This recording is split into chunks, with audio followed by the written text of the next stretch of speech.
회사 동료로 처음 만난 남자친구는 가끔씩 보면 세상 물정을 모른다 싶을 때가 있었지만 그게 연애하는 동안에는 크게 문제가 된 적은 없었습니다.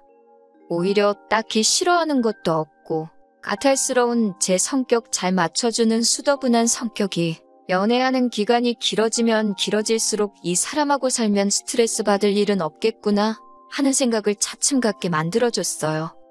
같은 회사에 다니면서 동고동락하다 보니 일 때문에 서로 투닥거리기도 많이 했지만 같은 해에 회사에 들어간 입사 동기이기도 하고 회사 내에 몇 안 되는 또래이다 보니 서로의 상황 같은 게 더 잘 이해가 되었던 것 같아요. 그러다 보니 정도 빨리 들게 되었고 누가 먼저랄 것도 없이 사내 연애를 시작하게 되었네요. 사내 연애를 해보신 분은 알겠지만 회사에 아무리 비밀로 해도 티가 나긴 하나 봐요. 다른 직원들은 저희가 연애하고 있다는 사실을 다 알고 있던 것 같은데 저희는 그걸 감쪽같이 속이고 연애를 하고 있었다고 생각했습니다. 아무튼 연애하면서 크게 다투지도 않고 서로의 고충도 그 누구보다 잘 이해해줄 수 있는 상황이다 보니 그렇게 쭉 별 탈 없이 연애를 계속해왔습니다. 나중에 가서는 회사 사람들이 다 알고 있다는 걸 깨닫고 공개 연애로 전환을 하게 되었어요. 회사 내 공식 커플이 되다 보니 결혼 언제 하느냐는 이야기도 자주 듣게 되었고 아무래도 응원도 자주 받고 사람들의 관심을 받으니 조금 부담이 되기는 했습니다. 저나 남자친구나 본가는 따로 있고 집에서 나와 자취를 하고 있었는데 연애 기간이 길어지다 보니 자취방 계약도 새로 갱신을 몇 번 해야 했고 그럴 때마다 새로운 거처를 찾을 때 회사랑 얼마나 가까운가 위치도 중요한 게 여겼지만 한편으로 서로의 자취방에서 얼마나 가까운지도 계산해가면서 새로 방을 구해왔어요. 그러다 보니 서로 점점 사는 곳이 가까워졌습니다. 회사에서도 매일 보는 사이긴 하지만 퇴근길까지 같아지다 보니 문득 그런 생각이 들더라고요. 어차피 이렇게 오래 만나왔는데 차라리 결혼을 하는 게 맞지 않나 싶었습니다. 퇴근하면 남자친구가 항상 같이 지하철을 타고 저를 집 앞까지 바래다 줬었거든요. 남자친구는 저를 집까지 바래다 주고 집까지는 걸어서 돌아갔습니다. 퇴근길 방향이 같은 방향이기는 했지만 동네가 달랐기 때문에 집까지 걸어서 30분을 더 걸어가야 했어요. 언젠가부터 서로 일하느라 피곤해서 지쳐있는데 굳이 이렇게 할 필요가 있나 싶더라고요. 차라리 결혼을 해서 둘이 같이 살면 여러모로 출퇴근도 같이 하게 될 테고 한 집에 사니까 빙 돌아서 집에 갈 필요도 없고 집도 월세로 제 방, 남자친구 방에서 어떻게 보면 2배로 내고 있는 상황이나 마찬가지인데 그럴 바에 대출 2, 3억 받아서 신혼집 구해 이자 내는 거나 방 2개 월세 내고 사는 거나 별반 차이가 없을 것 같았고 여러모로 서로한테 이득이 되는 거 아닌가 하는 생각이 들었습니다. 따로 청혼을 받은 건 아니지만 제가 그렇게 낭만적인 것 찾고 그러는 성격도 아니다 보니 그런 형식적인 건 생략했어요. 분위기 좋은 데서 촛불 몇 개 켜놓고 명품 반지에 명품 가방 선물 받으며 프로포즈 받는 그런 뻔한 청혼을 받을 바에야 차라리 그 돈으로 서로를 훌륭하게 키워준 양가 부모님들께 선물 같은 걸 드리는 게 맞지 않나 싶었거든요. 그래서 그때부터 결혼 준비를 위해 서로의 상황을 오픈하게 되었습니다. 서로 월급이야 같은 회사 다니고 있고 입사 동기이다 보니 누구보다 서로가 얼마나 버는지에 대해선 잘 알고 있었어요. 그런데 각자 모아놓은 돈에 대해 이야기를 하는데 남자친구가 모아놓은 돈이 월급에 비해 너무 적었습니다. 데이트할 때도 비용은 번갈아 가면서 내고 자취하는 곳도 서로 비슷한 곳에 한 푼이라도 싼 곳을 찾아서 구해 살고 있었어요. 데이트할 때나 필요한 걸 살 때나 이것저것 가격 비교하면서 합리적인 소비를 하는 사람이었고 알뜰살뜰한 면모 또한 결혼 상대로 생각하기에 좋은 장점을 가지고 있는 사람이라고 생각했습니다. 거기에 퇴근 후에도 저를 항상 집까지 바래다 주던 사람이기에 어디 쓸데없는데 돈 쓰러 다니는 사람이 아닌 것 또한 알고 있었고요. 그런데 입사 4년차가 된 우린데 1년치 연봉만도 심지어 갓 입사했을 때 1년치 초봉만도 못한 금액을 모아놓은 돈이랍시고 보여주고 있으니 저는 처음에 이 사람이 나를 놀래켜주려고 장난을 하는 건가 싶었습니다. 그런데 제가 심각하게 나오는데도 별 해명도 못하고 쩔쩔매고 있는 걸 보니 무언가 사연이 있어도 있구나 하는 안 좋은 예감이 들더라고요. 남자친구를 닥달해서 무슨 일인가 자초지종을 캐봤습니다. 도무지 입을 열지 못하다가 결국 자초지종을 실토하더라고요. 남자친구는 혼자서 자취생활을 하면서 부모님 아파트 대출금을 갚아드리는 걸로 모자라 생활비까지 보태주고 있었던 겁니다. 이미 거기서 월급의 절반이 날아가 버리니 혼자 생활비에 이것저것 하고 나면 남는 것도 없었던 거고요. 오히려 용케 그만큼이나 모았다 싶을 정도다 싶었어요. 남자친구 손에 남는 게 거의 없던 거예요. 제가 알기로 남자친구가 외아들도 아니고 다른 형제들이 있는데 다른 형제들도 부모님한테 생활비며 대출금이며 이렇게 갚아주고 있느냐 물어보니 다른 형제들은 자기 버는 만큼 벌지 못해서 혼자서만 하고 있다고 합니다. 사람이 착해 빠진 건지 멍청한 건지 자기가 월급의 반을 부모님한테 갖다 바쳐도 다른 형제들 버는 돈하고 비슷하니 그게 공평하다는 거예요. 자식된 도리로 부모님 도와주는 거 당연하다고 생각하지만 남자친구의 경우에는 그 정도가 너무 심하다 싶었습니다. 그리고 부모님 봉양을 혼자 하고 있는 거나 마찬가지인데 그게 공평하다고 생각하다니 솔직히 호구도 이런 호구가 또 있을까 싶었어요.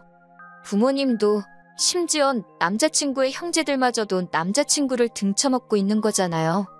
그걸 바보같이 지 혼자만 모르고 있는 거고요. 남의 집 기둥은 뽑아오는 거 아니라는데 제가 결혼까지 생각하고 3년 가까이 연애를 해온 내 남자친구가 바로 소문으로만 듣던 남의 집 기둥이라는 사실에 정신이 다 아찔해지더라고요. 남자친구한테 솔직하게 말했습니다. 당신은 참 좋은 사람이고 그 모습에 결혼까지 생각했지만 가족을 책임져야 하는 상황이라면 결혼에 대해서 다시 생각해봐야겠다고요. 남자친구도 자기가 처한 상황이 무언지 알고는 있는지 제 말에 대답을 이어가지 못하더군요. 연애를 시작했을 때 결혼을 전제로 시작한 건 아니었지만 그래도 미리 알려주지 않았다는 게 원망스럽기까지 하더라고요. 그렇게 한참 서로 아무 말 없이 있다가 남자친구가 무거운 입을 열었습니다. 앞으로 결혼하게 되면 부모님 집 대출금을 내주는 건 그만하겠다고요. 그리고 저한테 경제권을 넘겨준다고 하더라고요. 하지만 돈 관리를 전적으로 저에게 맡기는 대신에 부모님께 생활비까진 아니어도 어느 정도 용돈을 챙겨줬으면 싶다는 겁니다. 그 액수는 그때그때 저한테 허락을 받거나 합의하는 선에서 말이지요. 이때까지만 해도 남자친구가 정말 큰 결심을 했다고 생각했고 믿어도 되겠다는 생각을 했습니다. 당장 차이나는 돈 얼마 정도는 크게 신경 쓰지 않아도 되겠다는 생각을 했어요. 어차피 남자친구가 제가 모아놓은 돈만큼 돈을 모아놓았다 하더라도 결국 신혼집을 구할 때 대출은 선택이 아닌 필수나 마찬가지인 상황이었으니 말입니다. 당장 제가 몇 천만 원 더 내긴 하겠지만 앞으로 자녀 계획까지 생각해보면 집안의 가장이 될 남자친구가 더 오래 일을 하게 될 것이고 그때가 되면 제가 지금 내는 돈 몇 천만 원만큼 혼자서 외벌이로 감당을 해야 할 때가 올 거였으니까요. 일단 남자친구를 저희 부모님에게 먼저 소개를 시켰습니다. 실제로 인사드린 적은 없지만 연애하면서 제가 저희 부모님께 몇 번 이야기를 했었고 사람 자체는 정말 순하고 성실한 사람이기에 저희 부모님께서도 남자친구를 마음에 들어 하셨어요. 저희 집에서 결혼 허락을 받았으니 이제 제가 남자친구 부모님께 인사드리러 갈 차례였습니다. 그런데 남자친구가 이런 이유, 저런 이유를 대면서 인사시키는 나를 미루려고 하더라고요. 쇳불도 당김에 빼랬다고 그걸 밀어서 뭐 하겠냐고 남자친구를 닥달해 억지로 자리를 만들었습니다. 남자친구가 부모님께 저를 소개를 안 시켜주려고 하길래 저는 혹시 남자친구 부모님이 저를 마음에 안 들어 하시나 하는 생각을 했습니다. 그런데 인사드리러 처음 만난 자리에서 저를 엄청 반겨주시고 잘해주셨어요. 아들한테 말로만 들었다면서 정말 꼭 보고 싶었다고 하시면서 말입니다. 자리 분위기가 그렇게 좋았는데 유독 남자친구만 좌불안석 안절부절하고 있었습니다.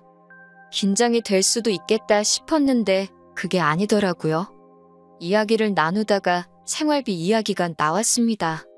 결혼하고도 아들이 내주던 대출금도 내주고 생활비까지 주겠다니 요즘 저 같은 며느리 보는 운 좋은 시부모는 당신들밖에 없을 거라고 하시는 거예요. 남자친구와 이야기했던 앞으로의 계획을 전혀 모르는 눈치인 걸 보니 그때 딱 깨달았습니다. 남자친구가 부모님께 인사시키는 걸 미루던 진짜 이유를 말이지요. 어떻게 이야기를 꺼내야 할지 모르겠으니 아예 말조차 꺼내지 않았던 거예요. 그래서 제가 대신 입을 열었습니다. 그건 남자친구가 말씀을 아직 안 드린 것 같은데 결혼 후에는 저희도 신혼집을 구하면서 대출금이 생기고 경제적으로 빠듯해지기 때문에 불가능하게 될 것 같다고요. 그 말이 끝나기가 무섭게 남자친구 어머니의 표정이 싹 바뀌더라고요. 그거에 대해선 들은 바가 없다며 아까까지는 저를 무슨 세계 최고의 며느리라고 생각하던 사람이 이제는 당신 아들 경제권 뺏어가서 권력을 휘두르며 부모 자식 사이 이간질하려는 천하의 나쁜 사람 대우를 하시더라고요. 지금 저희 둘벌이에 신혼집 구해서 들어가고 할비 내고 하면 지금처럼 살 수는 있겠지만 회사에서 힘들게 돈 벌어 내가 번 돈은 공동재산이 되고 남자친구가 번 돈은 당신들 생활비로 다 들어가게 되는데 그건 아니지 않느냐고 솔직하게 말했습니다. 그 말에 네가 무슨 권리로 우리 아들이 버는 돈을 관리를 하려고 드느냐 욕 한마디 안 하셨지만 말 한마디 한마디에 가시가 있는 게 느껴졌어요. 부모님이니까 자식 앞으로의 미래가 행복한 게 더 좋으시지 않느냐. 대충 계산해봐도 여태까지 드린 게 5, 6천만 원은 된다. 그 정도면 자식 된 돌이 충분히 했고 앞으로 여태 보내드렸던 만큼은 아니지만 용돈도 드리기로 했지만 도통 들으시질 않더라고요.